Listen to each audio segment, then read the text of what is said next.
Now this is our question and answer video number 21. These have been questions and tips that have been submitted by subscribers to the channel, and photos of their motorcycles and projects that they're working on and track days and whatever. And it's just a community sharing. I tried to put it all together in what I call question and answer videos. We try to be entertaining, include a few funny stories. We get comments on our channel, both positive and negative. We try to answer them all realistically, politically correct, don't hurt anybody's feelings.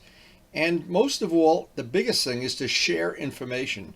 Now, the information comes from our subscribers and some that I am hopefully going to be able to share. And if you want to share, the email to send your photos to is on the end of this video, somewhere near the end anyway. Well, the holiday season is finally here. Winter is really here. And probably if you live in this part of the country, you know exactly what I'm talking about. We have some questions coming in from people that view our channel and leave comments. I'm going to try to answer them to the best of my ability. And there's some funny stories included in this, some pictures that people have sent in, and some comments about the channel that we're going to try to answer politically correct. So let's go down and shop. It's too cold out here right now anyway.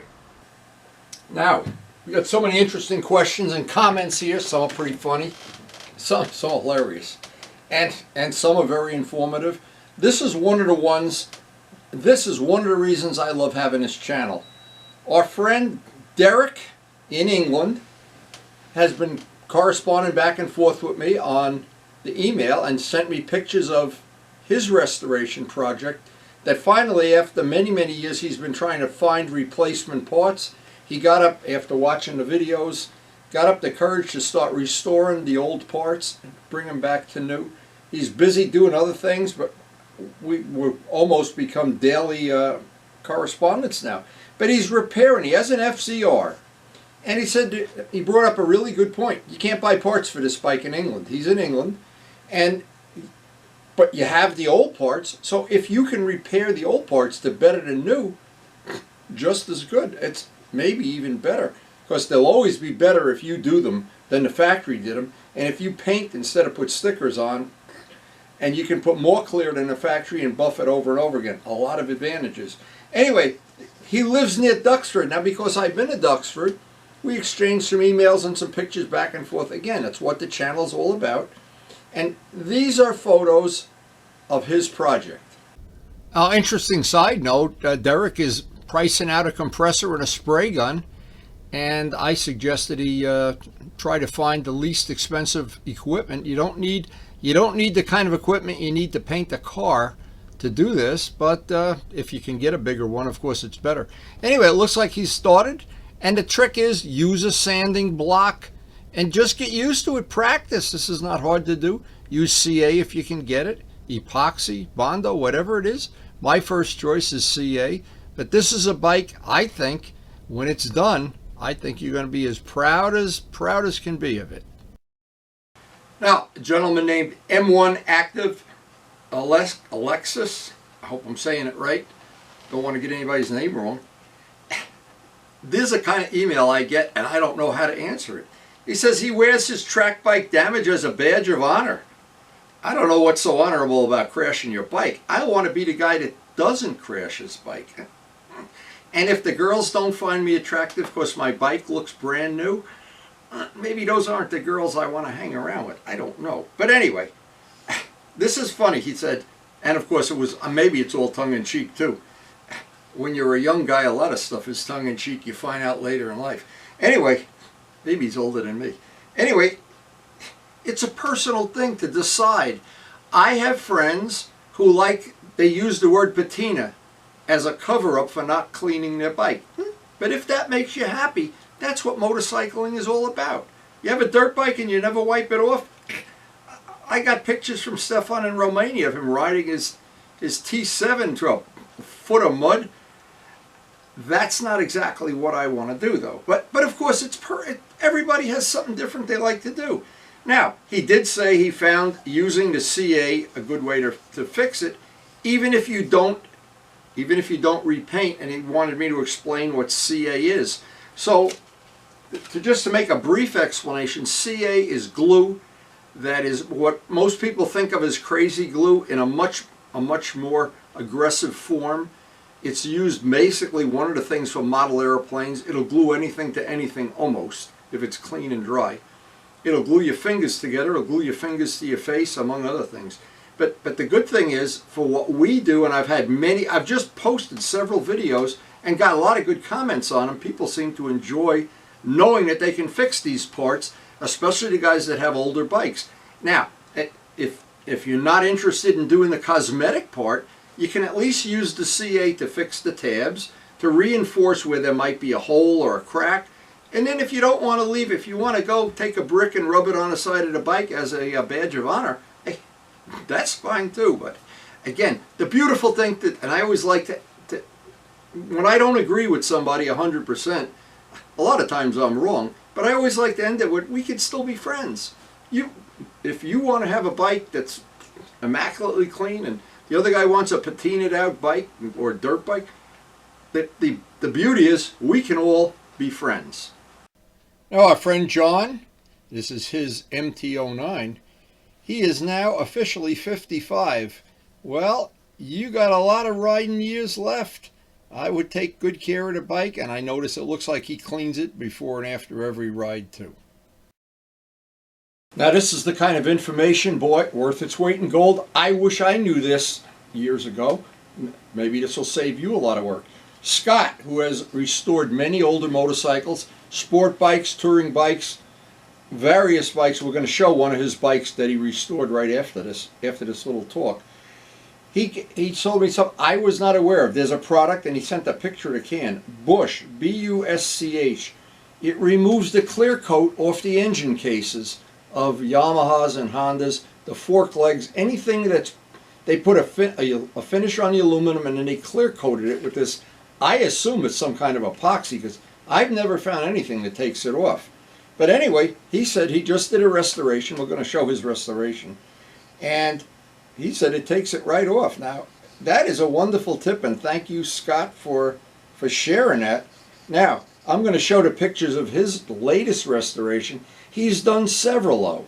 This is the latest one, and he thank you, Scott, for donating that little thing for my MT-09 right on my desk. And thank you, Oscar. The little Suzuki model, every time my grandson sees it, that thing is walking itself around the floor. Anyway, maybe I'm doing it too. Anyway, this is a really good tip, worth its weight in gold, and some pictures of Scott's latest project. So this is what Scott sent in, and he said this worked great. Now, he has just restored, it's a Honda, and he sent some pictures. I guess it was in pretty rough shape when he got it, and he used this product on this restoration, and it worked great. And he's a very talented woodworker. It's a bobber, something that's very popular around our area and New York City and Hoboken. The bobbers seem to be a very popular thing, and this is a Honda bobber. Now, I don't know, to me, I don't know much about this type of bike. I'm really more of a sport bike, touring bike guy, but it looks like the paintwork on this is flawless, really nice, and I know Scott knows how to paint. And he said he hand painted those on.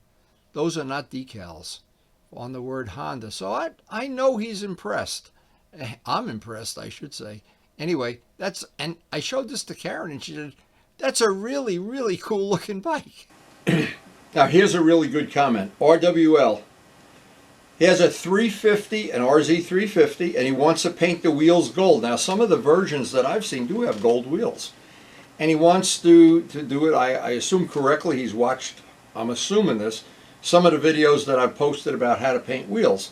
Well, what I thought would be a good way is if he knew the exact color of gold that he wanted, there's a very easy way you can do this. You can buy the pigment from Amazon, and I've shown this on a video, buy some silver and buy some gold, and then do a small test.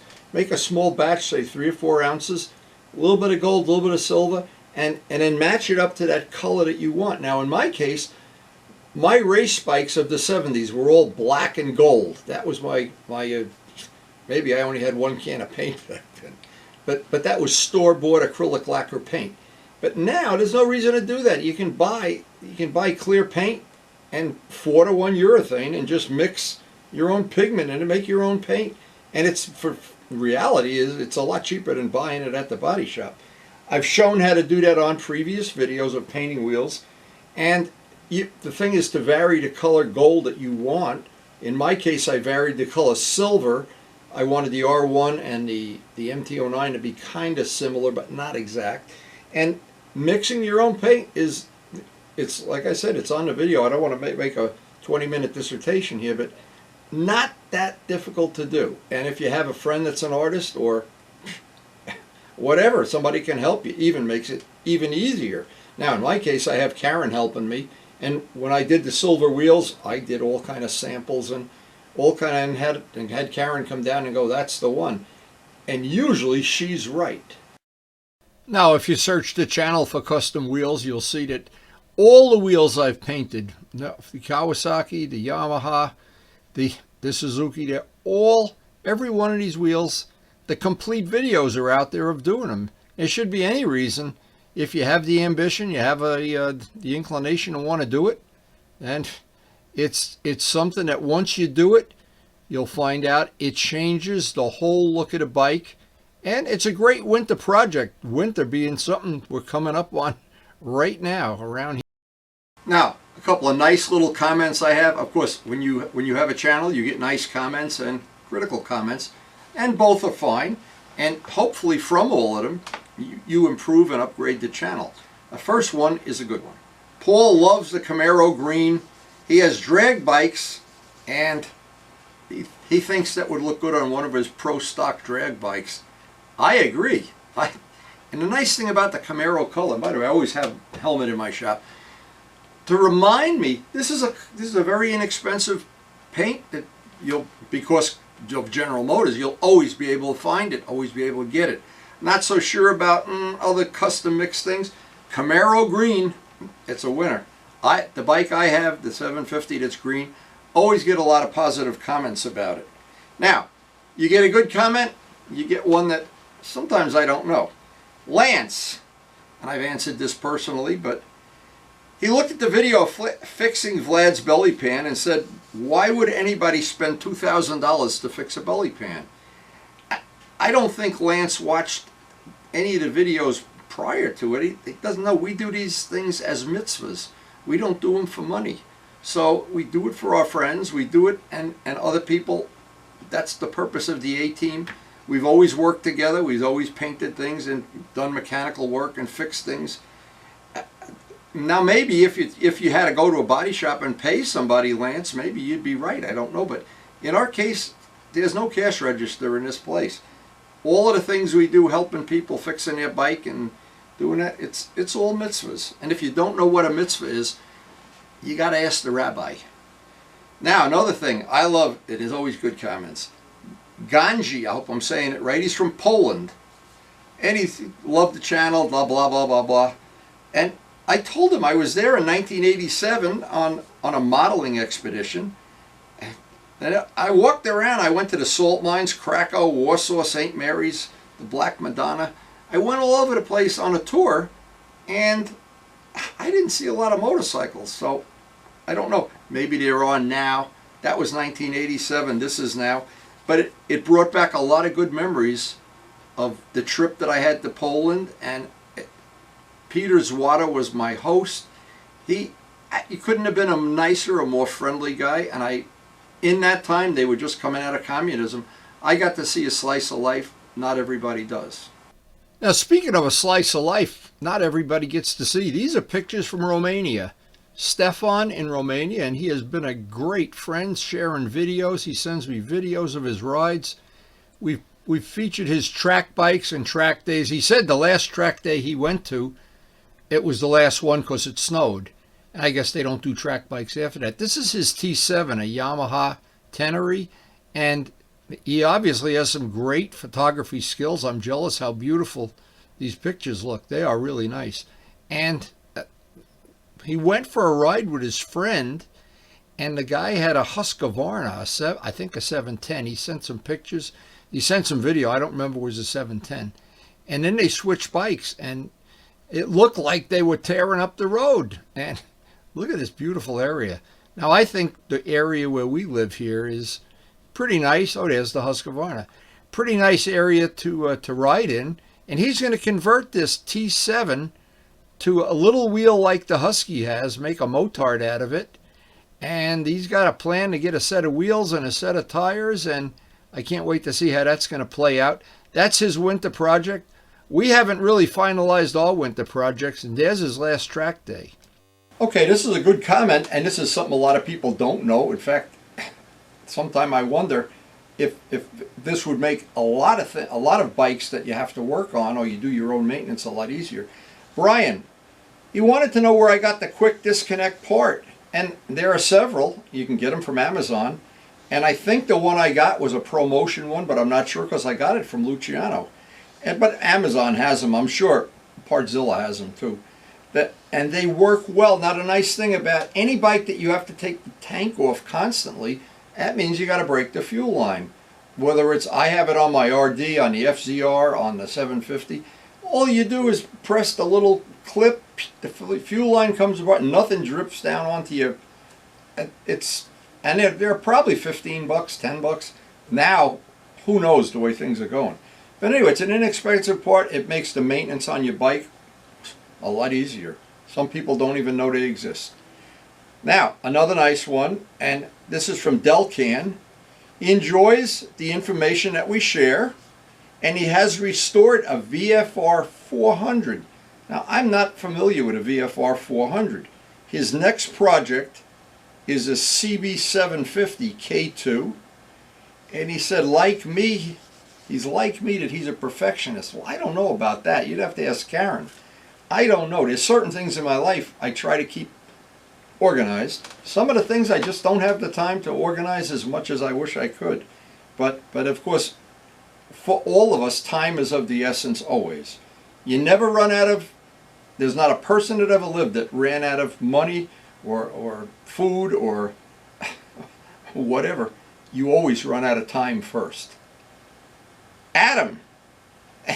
Now, of course, I get a good, the previous, I don't remember, one or two videos ago, the question and answer, one of the gentlemen said, I talk too much. Well, I got a lot of feedback about that, especially from Karen. She says, you think guy's right, you do talk too much.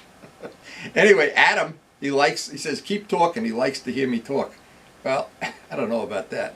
But anyway, he asked me a good question that I bet is this time of year when it's getting colder and colder. We've actually had some below freezing temps here. He said, what's the coldest temperature I ride in? Well, here's the whole thing in a nutshell. When I was younger, and that was a long time ago, I used to say the golden rule was I'd walk out in front of the house, and if the little puddles in the sidewalk were frozen, didn't go riding. That was the test. Now, I've gotten older. I'm 77. The test now is, and it's true for most of my friends, it's 40 degrees.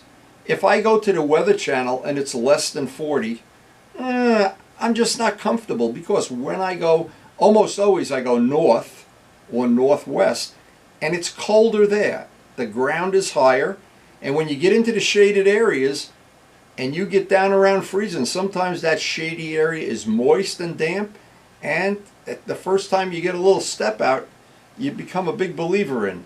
So anyway, I thought another thing I'd mention to him, and there's tricks to riding in cold weather. Everybody that rides in cold weather knows the tricks.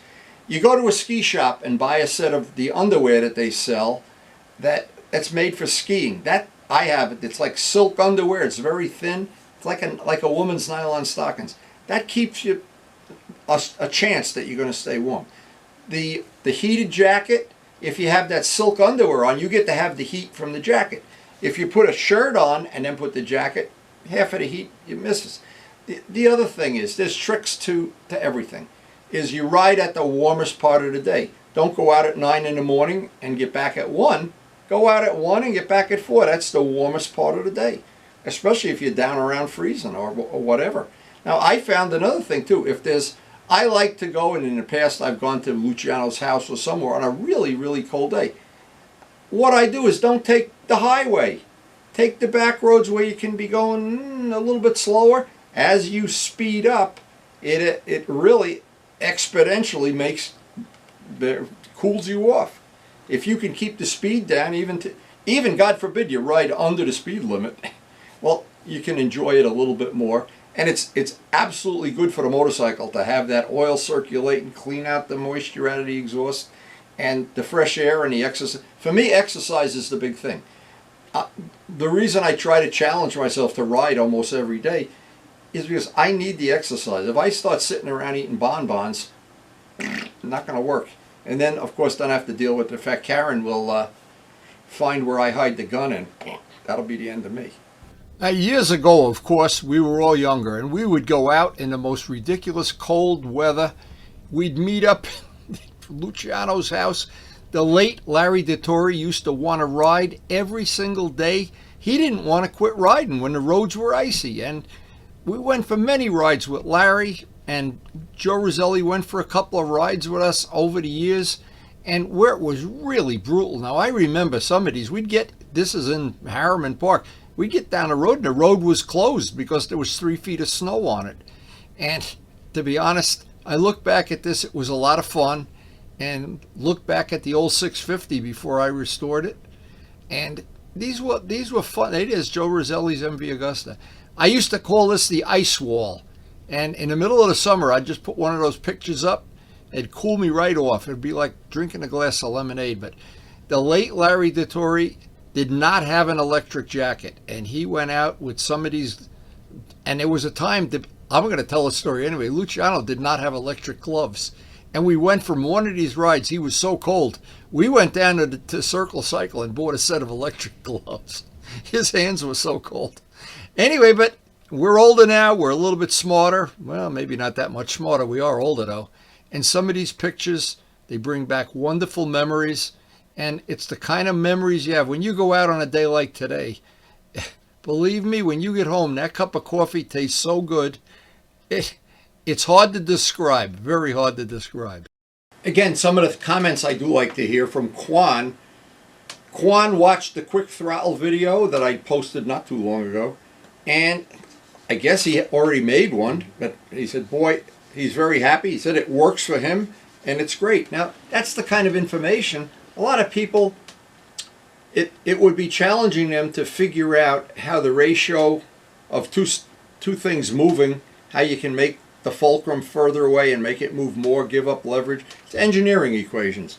But I tried to be real careful about that, of showing on that video exactly how to make a quick throttle for almost no money.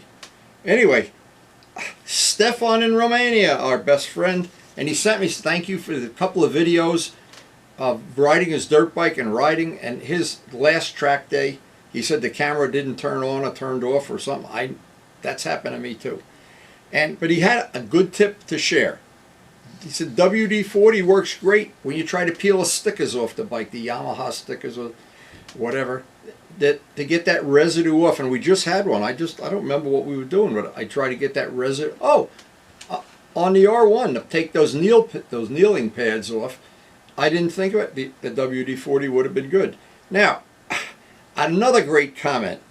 Joe Padula, who has the exact copy of my GS, and we went on a group ride together, and he rode my bike, test rode it, and whatever. He has a collection of exotic bikes, and he has a brand new BMW touring bike, the top of the line one. And he said, to be honest, when he went out on his GS and then came home and went out on a BMW, he said, the old GS is just as comfortable, and I tend to agree. And the only downside was he didn't have a windshield on it. Well, you know, I'm not sure I'd put a windshield on my GS, but in fact, I might take the windshield off the BMW. But anyway, that's an interesting point, because the GS that I have is a very, very comfortable bike. It's an all-day bike. I don't know, Suzuki really got it right. I always say that. And even by the standard of modern bikes, if you jump on a brand new bike and jump on that 40-year-old bike, it's amazing how good it is. It really is good. And our good friend Dallas out in California, who would agree that GS Suzuki 1100 is absolutely one of the most comfortable bikes. And he's got a Gold Wing, too. comment from a fellow named Alex. Had an 83 GS and he did his dream tour of the USA. Now, when he was younger, I assume. And he just bought another one and he's going to start another dream ride. Alex, I'm impressed. I am totally impressed. Now, I have gone on, when I was a lot younger, a lot of long rides. And it was a lot of fun, but to be honest, that 77, I'm good for about 3 to 4 hours, and then I'm, well, you'll get the picture when you're 77, trust me. Now, I got a little sneak invitation. Luciano doesn't know I'm going to let the cat out of the bag. He is making a bike. He always says evil twins, evil twins, evil twins. You take 2 bikes and you make 1 bike. He's outdoing us. He's got 3 Kawasaki 1000s, 3 of them, and he's making 1 bike from the 3. I'm not going to let more than that. We have no pictures. I'm sworn not to show pictures, but we've invented a new word. Now, the word I invented many years ago was evil twins.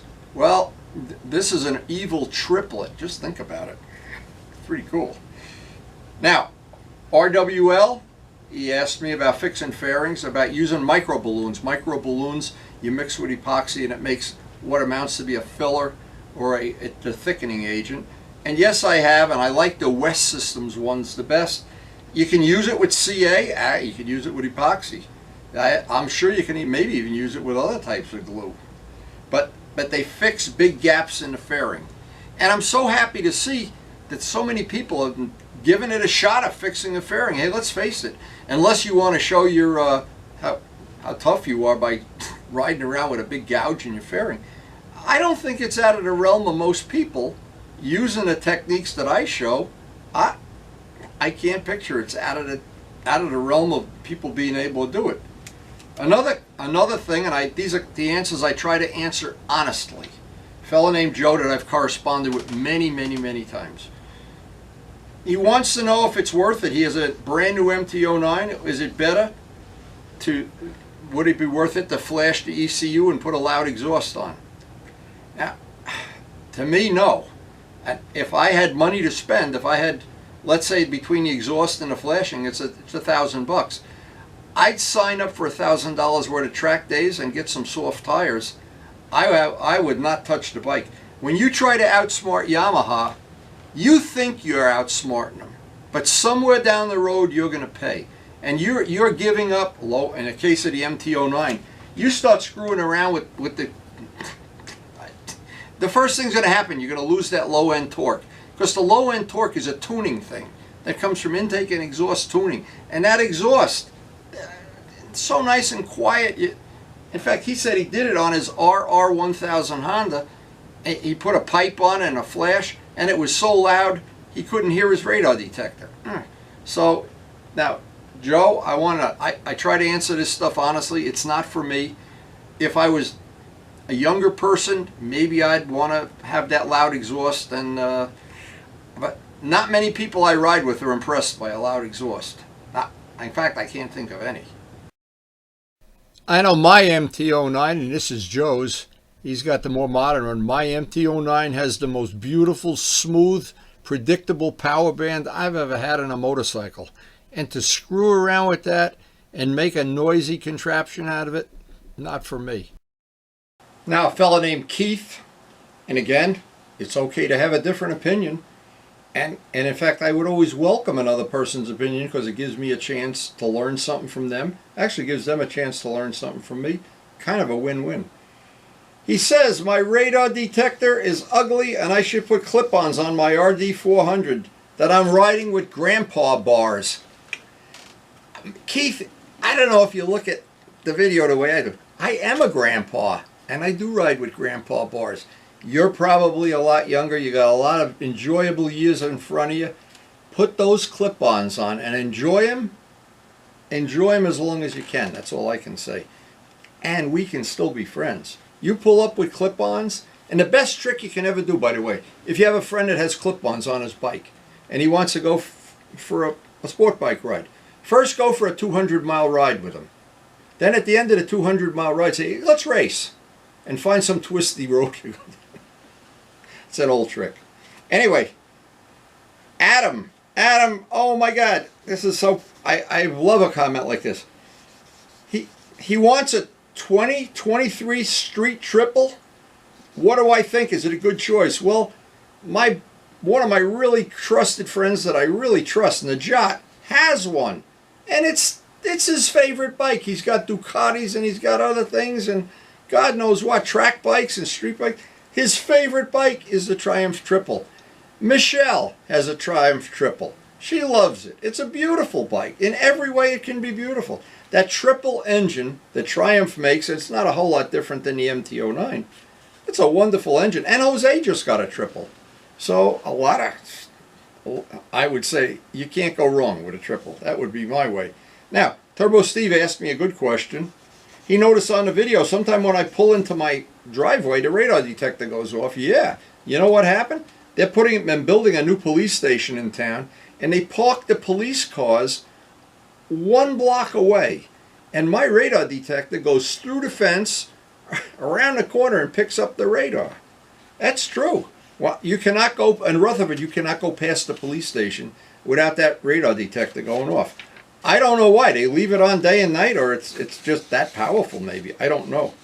So I'm looking at some of the other things. Another thing that I thought was interesting, because I've worked in a machine shop. I was a partner in a machine shop. Adam said he polished molds and dies with various things, including horsehair. Now, I can tell you something that I know. I refinished a railing in his house when we first bought it. I did a beautiful job with the spar varnish and everything. And over the years, from walking down with your bare hand, I've polished it to where it's like this. Only where your hand rubs. Where your hand normally doesn't rub, it just looks like spar varnish.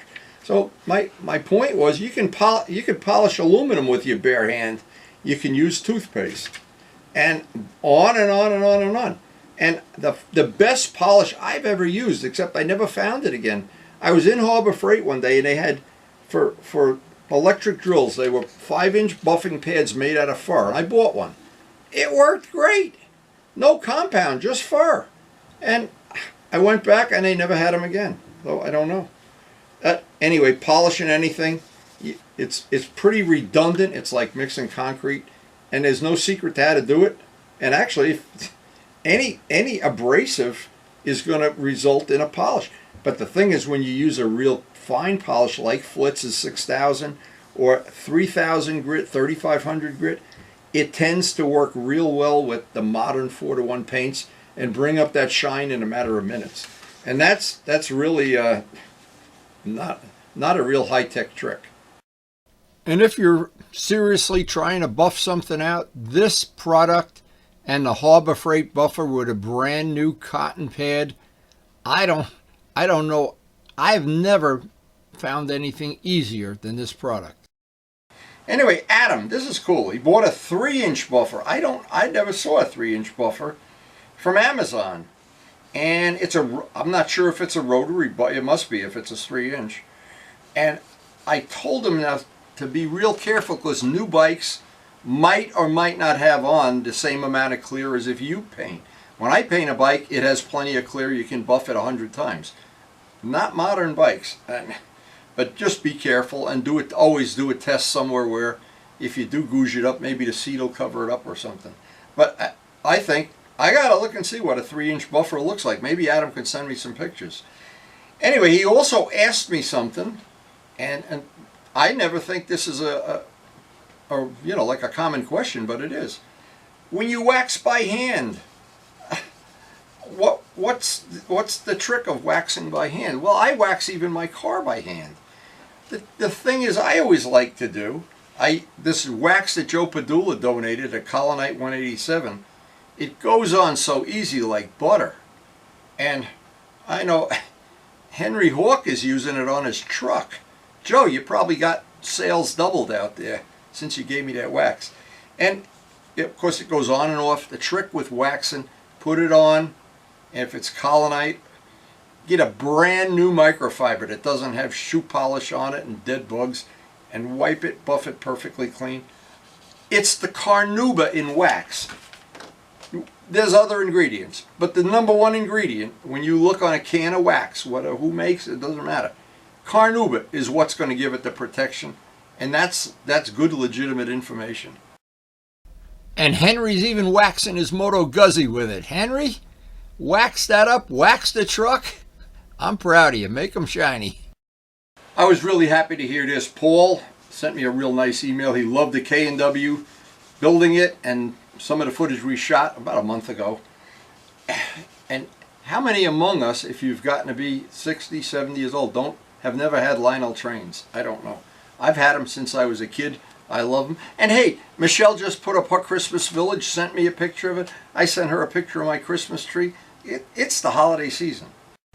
And it is the Christmas season. And I want to wish everybody a Merry Christmas from Karen and I. And I can smell cookies baking in the kitchen. If I could only put this smell on the video, the smell of cookies, all during the holiday season. We have fresh cookies every day. We already have 2 boxes of cookies in inventory. I think I'll have to take a few free samples. You want to see what it is? What are these, chocolate lace? Chocolate lace cookies. Oh my God. Underneath, they are so good. these are oatmeal berry. I love Christmas. Oh, what are these, salted caramel? yep. Oh my God, I have to have one of these too. I'll take this one and put the calories on Luciano's account. Go right ahead. So before I end the video, I want to thank all the people that have shared photos of their projects, their lives, their motorcycles, their Christmas trees, whatever. And we appreciate the sharing, of course. And it really is the holiday season right now. And if you're watching this in the middle of the summer sometime, we're celebrating Christmas right now. Anyway, we try to share good information about motorcycles, about paint, about polish, and about the world of motorcycling, the passion people have for motorcycles, and how it would be possible to enjoy it to the max in a non-controversial, non-political way without hurting anybody's feelings, and the biggest thing, without hurting anybody with some silly riding mistake. And as always, ride safe and wear gear.